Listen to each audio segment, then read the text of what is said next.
खबर है गरियाबंद जिले के देवभोग ब्लॉक अंतर्गत आने वाले ग्राम पंचायत दीवान मुड़ा का, जहां पर 24 अक्टूबर को सुबह प्रभात यादव अपने खेत में काम करने गया हुआ था। तभी अचानक उसके ऊपर मधुमक्खियों के एक झुंड ने हमला कर दिया।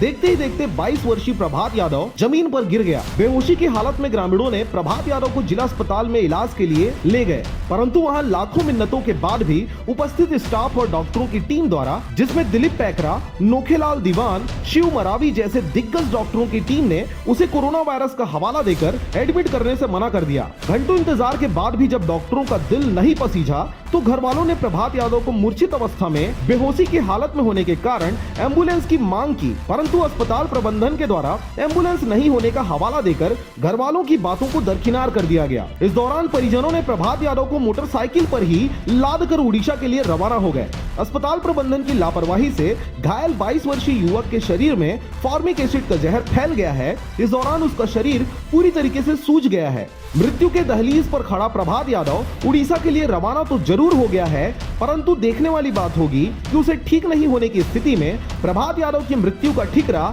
अस्पताल प्रबंधन व दिग्गज डॉक्टरों के ऊपर किस प्रकार से फटता है। Bureau report RJ रमझाझर।